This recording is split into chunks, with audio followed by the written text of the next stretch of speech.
in essence, that's the problem. It was government trying to change the system for a political outcome on home ownership. But you go to a weak dollar. First off, is that right? Is that your contention that what really is at the heart of this is a weak dollar? And if so, what do we need to change? I don't think there's any question that the weak dollar caused the Great Recession. If you look back the last, say, 35 years of this country, ever since Ronald Reagan got everything going back in 1981, we had two straight decades of phenomenal economic growth, the 1980s and the 1990s. Inflation collapsed, unemployment collapsed, jobs grew by 40 million, growth was gigantic, the stock market went up 15-fold. Since 2000, we've had recessions and we've grown at 1% per year, and unemployment is way up. The big difference is that's when the Federal Reserve started to loosen monetary policy. We know this from the price of gold. Gold was parked at $300 an ounce for 2 decades before 2002. And then in 2002, a dozen years ago, it started its steady march up to 1,200. So I think it's pretty clear that the Federal Reserve started printing money like crazy when George W. Bush couldn't solve that recession because his tax cut was too small. And that was the origin of the housing bubble and then ultimately the Great Recession.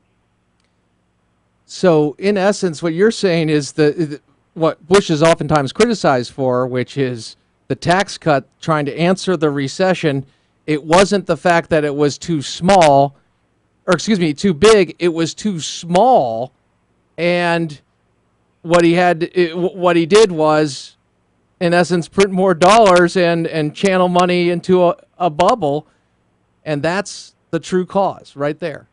That is precisely correct. George W. Bush ran on a big tax cut in 2000. Of course he did. The United States was running a $200+ billion surplus in 2000. Of course there should be a good tax cut. When he came into office after that really close election in early 2001 and Jim Jeffords switched parties, he pared down the tax cut. The tax cut that he passed in 2001 took 0.5% off the top rate, 0.5%. What did we have in 2001 and 2002? Totally substandard growth of 1%. The Federal Reserve stepped in and said, well, then the onus of solving the recession falls on us. We're going to print money like crazy. And then George W. Bush tried to take back his mistake the next year by having a real tax cut in 2003. But the Fed was already off to the races with its own solution. Gold went to $1,600 an ounce. Housing bubble, oil bubble, recession. So where are we now if that's the case? Because we've had QE, what Dan the Man Sealy would say, QE forever. And so we've printed all this, and people say, well, see, we actually had to do this. Jim Petticoukis over at American Enterprise Institute, I'd love to get you all on debating this, but I look at it and say, okay, well, this was to alleviate the pain, get us through the rough patch, and now they'll start pulling back, and they'll start tapering off, and things will get back to normal. But I suspect, because I'm more of a student of you, of course, and what you subscribe to, the idea is, no, the pain was maybe delayed, but it's going to get worse. This is the worst recovery that we have seen since FDR was in charge of the economy. I mean, we often think that Franklin Delano Roosevelt really solved the Great Depression. Well, hold it. There was a serious recession 6 years into FDR's term. We have never seen in this economy since the 1930s a recession this weak out of a deep recession. If you look at the trough, the worst point of the American economy in early 2009, in the first 2 months of Barack Obama's presidency, we have had 2% growth per year since then. That is pathetic. It is probably 1/3 or 1/4 of the growth that we should have had in a regular recession. So we've solved nothing with all this QE stuff. What we should have is tax cuts, regulatory reform, spending cuts, and then you would see the private economy surge ahead and accommodate any kind of money the Fed provides. So there is a path out of this. What's the turnaround there? Because I get the idea that when you start transitioning to these policies that you have stated, and incidentally, they've worked for two very successful economic presidents successfully with strong dollars. If I'm not mistaken, we had a strong dollar under Reagan. We had a strong dollar actually under Clinton. And we had economic growth in that way.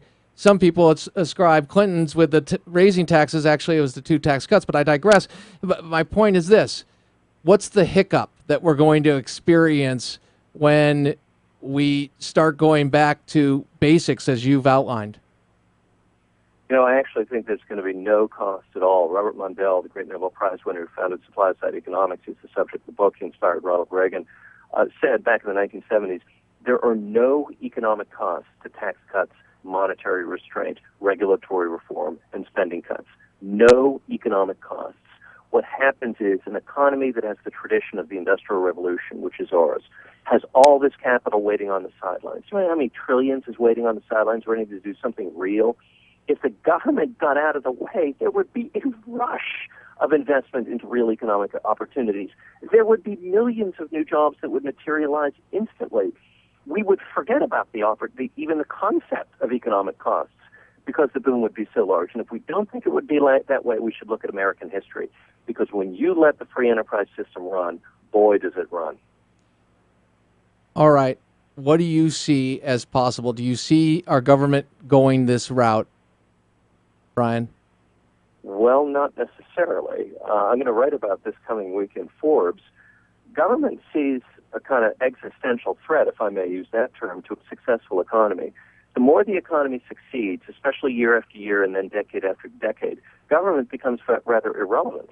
So it is actually kind of the death knell of government when the economy succeeds. So it's actually in the existential interest of government to make sure the economy doesn't succeed that much, because then people think they need government. The economy succeeds fabulously. Why would people even think of funding government?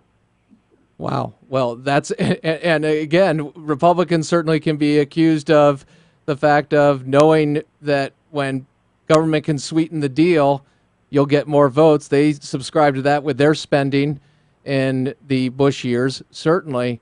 And so that's something to guide us. Question, as you're getting your ideas out, and look forward to that article, you've written a number of these things. Is information the path here? Because so many of people in the audience are sitting there going, man, this is awesome. I love what you're speaking, Professor. You nailed it. But what do we do? Is it just to be more informed and then to get out there and engage in the issues? The book that I wrote was the history of the supply-side revolution that finally bore fruit with Ronald Reagan in 1981. This was a story that was 15 years in the making. Okay, there was a new editor at the Wall Street Journal by the name of Robert Bartley in the early 1970s, and he got Arthur Laffer and Robert Mundell and all these guys together, and they pounded away at this in very prominent places, like the editorial page of the Wall Street Journal, and got nowhere for 15 years. And then finally their persistence paid off. So the basis in this country is the free enterprise system. It is the structure and the DNA of this country. Big government is the falsehood. If we continue to pound away, eventually there will be phenomenal success. Brian Domitrovic, Professor, it is great to speak with you. We've